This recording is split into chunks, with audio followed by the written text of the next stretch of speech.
حمد و صلات کے بعد محترم سامعین گرامی، اللہ تبارک و تعالیٰ نے ہمیں سچا دین اسلام عطا فرمایا ہے۔ اس پر اللہ تبارک و تعالیٰ کا ہم جتنا بھی شکر ادا کریں کم ہے۔ تو اس دین کو نہ صرف اپنانا، اس پر عمل کرنا یہ ہمارے لیے لازمی ہے، بلکہ اس کے ساتھ ساتھ جو لوگ اس سے محروم ہیں، اس سے دور ہیں اور اس سے نفرت کرتے ہیں، ان تک یہ اللہ تبارک و تعالیٰ کا سچا دین، دنیا آخرت کی کامیابی والا دین ان تک پہنچانا یہ بھی ہماری ذمہ داری ہے، سب مسلمانوں کی ذمہ داری ہے، سب ملکوں کی ذمہ داری ہے، ملک اسلامی قومیں سب کی ذمہ داری ہے کہ وہ اللہ تبارک و تعالیٰ کی اس نعمت اسلام کی قدر کریں، اس کو دل و جان سے اپنائیں اور دوسروں تک پہنچائیں۔ لیکن اس کے مقابلے میں شیطان اور اس کے چیلے یہ اپنا دین یہ بھی پھیلا رہے ہیں۔ جہاں مسلمان اسلام کی دعوت دیتے ہیں، وہاں پر اسلام کے دشمن شیطان اور اس کے پجاری وہ اپنے جھوٹے اور شیطانی دین کی طرف بلاتے ہیں، شرک کی طرف بلاتے ہیں، کفر کی طرف بلاتے ہیں، اور وہ اپنے کفر اور شرک کو پھیلانے کے لیے، باقی رکھنے کے لیے پوری کوشش کر رہے ہیں، اور اس کے لیے وہ لڑائیاں اور جنگیں یہ کرنے کے لیے بھی تیار ہیں۔ تو یہ حق اور باطل کی جنگ، اسلام اور کفر کا مقابلہ، سچ اور جھوٹ کا ٹکراؤ، یہ ہمیشہ سے چلا آ رہا ہے اور ہمیشہ سے رہے گا جب تک شیطان ہے، اس کے پجاری ہیں، اس وقت تک یہ مقابلہ ہوتا رہے۔ اور مسلمان یہ سمجھیں کہ ہم کلمہ پڑھ کر آرام سے اپنے گھر میں بیٹھ جائیں، اپنے ملک میں آرام کی زندگی گزاریں اور ہمیں کوئی کچھ نہ کہے اور ہم کسی کو کچھ نہ کہیں، یہ ناممکن ہے۔ اگر آپ کسی کو کچھ نہیں کہیں گے تو دوسرے آپ کو جینے نہیں دیں گے۔ شیطان ہر وقت وہ اس کام میں لگا ہوا ہے کہ اگر مسلمان آرام سے رہیں تو پھر وہ کافروں کو ابھارتا ہے، مسلمانوں کے خلاف چڑھائی کرتے ہیں، اور اگر مسلمان جواب دیں تو پھر ان کی عقل ٹھکانے آتی ہے۔ تو یہ ٹکراؤ یہ ایک فطری چیز ہے، یہ اس دنیا کا حصہ ہے، اس سے جان نہیں چھڑائی جا سکتی۔ اللہ تبارک و تعالیٰ نے قرآن مجید کے اندر فرمایا وَلَنَبْلُوَنَّكُمْ بِشَيْءٍ مِّنَ الْخَوْفِ وَالْجُوعِ وَنَقْصٍ مِّنَ الْأَمْوَالِ وَالْأَنفُسِ وَالثَّمَرَاتِ وَبَشِّرِ الصَّابِرِينَ کہ ہم تمہیں آزمائیں گے، تمہارا امتحان لیں گے خوف کے ساتھ، خوف دشمن کا خوف، کافروں کا خوف، ظالم بادشاہوں اور حکومتوں کا خوف، یہ تمہیں لاحق رہے گا، اس کا تمہیں سامنا کرنا پڑے گا، اس سے تمہاری آزمائش ہوگی، تمہارے ایمان کو، تمہارے جذبے کو، تمہارے اخلاص کو اس طریقے سے جانچا جائے گا۔ اور اس کے علاوہ بھی آزمائش کی کئی شکلیں ہیں، بھوک ہے، مالوں کی کمی ہے، جانی نقصان ہے، پھلوں کی کمی ہے، کئی صورتیں ہیں۔ میں بشیر الصابرین، صبر کرنے والوں کو خوشخبری دے دیجیے، جو دین پر قائم رہتے ہیں اور دشمن کا مقابلہ کرتے ہیں، دشمن سے ڈرتے نہیں ہیں، اسلام کا دفاع کرتے ہیں، مسلمانوں کا دفاع کرتے ہیں، مسلمان ملکوں کا، ان کی سرحدوں کا دفاع کرتے ہیں، اور اس کے لیے ہر چیز قربان کرنے کے لیے تیار ہو جاتے ہیں، اپنا مال قربان کرتے ہیں، اپنی جانیں یہ قربان کرتے ہیں، اپنا تجارتی خسارہ اس کو برداشت کرتے ہیں اور مشکلات ان کا سامنا کرتے ہیں۔ میں بشیر الصابرین، ایسے لوگوں کو خوشخبری دے دیجیے۔ یہ اللہ تبارک و تعالیٰ کا وعدہ ہے خوشخبریوں کا، کامیابیوں کا۔ تو میں ولا تہنوا ولا تحزنوا وانتم الاعلون ان کنتم مؤمنین، میں کمزوری نہ دکھاؤ، بزدلی نہ دکھاؤ، غمگین نہ ہونا، تم ہی کامیاب ہوگے، تم ہی بلندیاں حاصل کرو گے، فتوحات تمہارا مقدر بنے گی ان کنتم مومنین، اگر تم مومن ہو، اگر ایمان کے تقاضے پورے کرو، توحید کے تقاضے پورے کرو، اسلام پر چلنے کے تقاضے پورے کرو، اور غم نہ کھاؤ کسی نقصان سے، کسی خطرے سے، اور نہ بزدلی دکھاؤ، نہ کمزوری دکھاؤ۔ دشمن کی طاقت کو دیکھ کر، اس کی کثرت کو دیکھ کر پیچھے نہ ہٹو، تو تمہاری کامیابی جو ہے یہ تمہارے قدم چومے۔ اللہ تبارک و تعالیٰ نے مسلمانوں کو صبر کرنے کا حکم دیا ہے اور استقامت اور ڈٹ جانے کا حکم دیا ہے۔ ہمارا اصلی دشمن ہندوستان، انڈیا، شروع دن سے اس نے ہمیں قبول نہیں کیا، اس کو پاکستان ایک آنکھ نہیں پاتا، اس کو برداشت نہیں ہے پاکستان کی ترقی، پاکستان کی مضبوطی اور پاکستان کا امن، اس کو برداشت نہیں۔ ہر وقت وہ کسی نہ کسی شرارت پر تلا رہتا ہے۔ جب سے پاکستان بنا ہے اس وقت سے دشمنی جاری ہے، کبھی کوئی جنگ، کبھی کوئی مسئلہ، کبھی کوئی مسئلہ۔ اور ابھی تازہ واقعہ ہندوستان کے اندر، کشمیر کے اندر، مقبوضہ کشمیر کے اندر پیش ہے۔ پہلگام کے اندر کچھ لوگ مارے گئے، تو انہوں نے بلا سوچے سمجھے فوراً پاکستان کا نام لگا دیا کہ انہوں نے یہ دہشت گردی کی، انہوں نے یہ لوگ مارے ہیں، جبکہ پاکستان خود دہشت گردی کا شکار ہے۔ آئے روز کبھی کسی علاقے میں حملہ ہوتا ہے، کبھی کسی ٹرین کو اغوا کیا جاتا ہے، کہیں کسی بس سے سواریاں اتار کر ان کو قتل کیا جاتا ہے۔ پاکستان خود کتنے مسائل کا شکار ہے۔ اس نے تو کبھی اس طرح کا پراپوگنڈا نہیں کیا جس طرح کا اس نے بغیر تحقیق کے، بغیر کسی وقفے کے، سوچو بچار کے، فوراً جیسے پہلے ایک پروگرام طے شدہ ہو، پراپوگنڈے کی مشین اس نے چلا دی، اور حالات نہایت نازک حالت میں پہنچ چکے ہیں۔ دونوں ملک ایک دوسرے کے خلاف پابندیاں لگا رہے ہیں، بیانات دے رہے ہیں، اور ملکوں کے درمیان جو امن سے رہنے کے لیے،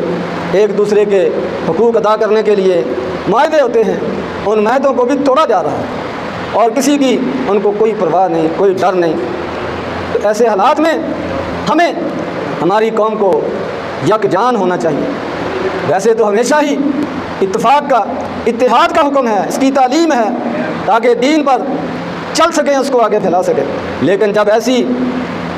خطرناک صورتحال ہو تو پھر تو ذمہ داری بڑھ جاتی ہے۔ اس وقت سیاسی مسائل کو چھیڑنے کی ضرورت نہیں ہے، مذہبی مسائل، اختلافات، ان کو بیان کرنے کی ضرورت نہیں ہے، اس سے ہمیں دور رہنا چاہیے۔ ہر قسم کے سیاسی اختلافات کو ایک طرف رکھ کر، مذہبی اختلافات کو ایک طرف رکھ کر، ایک قوم بن کر، یک زبان ہو کر ہمیں اپنے ملک کے دفاع میں کھڑے ہونا چاہیے، اور اپنے دشمن کے مقابلے کے لیے اور عزم ہونا چاہیے، اور اس سلسلے میں کسی قسم کی افواہوں کا، پراپوگنڈے کا، اس کا شکار نہیں ہونا چاہیے، اور نہ ہی مایوسی کا شکار ہونا چاہیے کہ یہ ہو جائے گا، وہ ہو جائے گا، نام و نشان مٹ جائے گا۔ مایوسی سے بھی اپنے آپ کو، اپنی قوم کو بچانا ہے، اور ہمیں ہوشیار ہونے کی، چکنا ہونے کی، اپنے دائیں بائیں نظر رکھنے کی ضرورت ہے، کیونکہ دشمن، اس کے وار کا انداز صرف ایک نہیں ہے، وہ مختلف طریقوں سے وہ وار کرتا ہے۔ اور اسی طرح کبھی بھی اپنے اسلحہ پر، اپنے ہتھیاروں پر،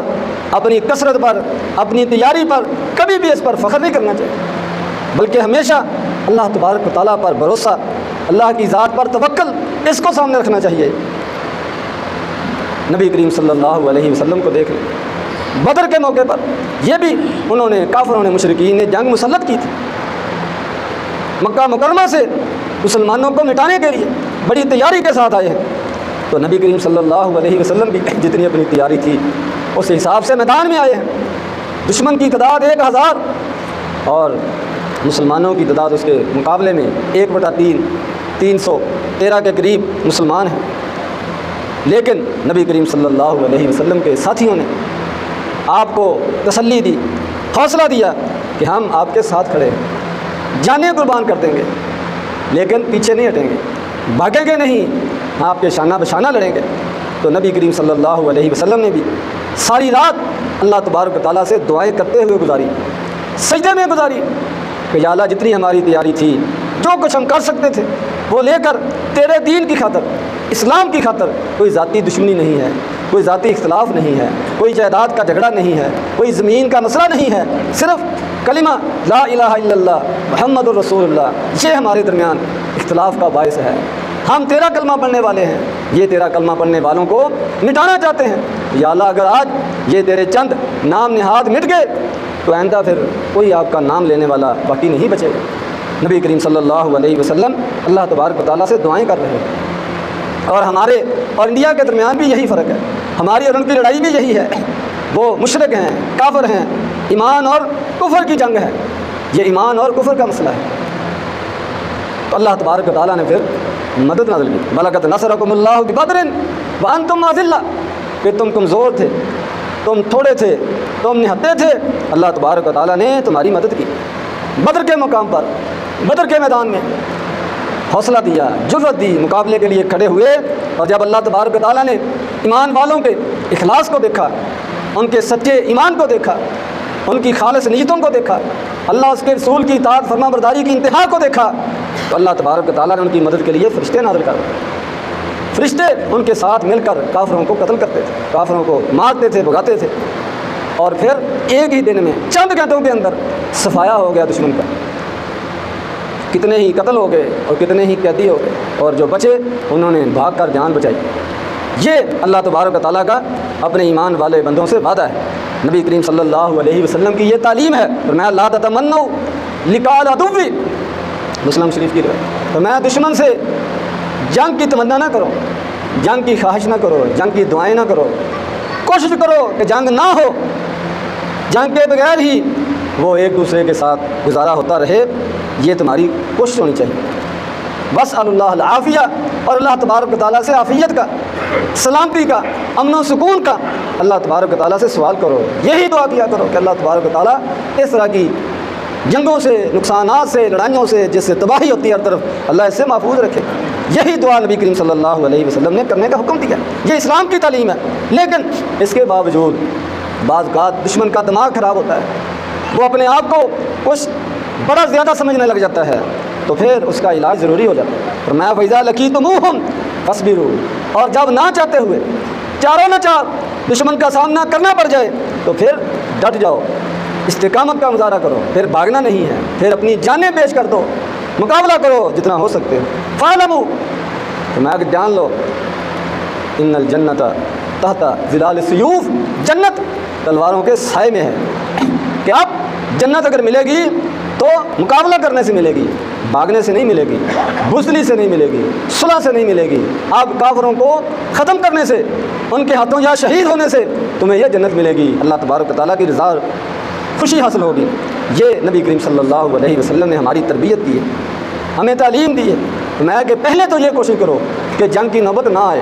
اللہ تبارک و تعالیٰ سے دعائیں بھی کرو کہ اللہ تبارک و تعالیٰ ایسی صورتحال کے بغیر ہی معاملہ حل فرما دے۔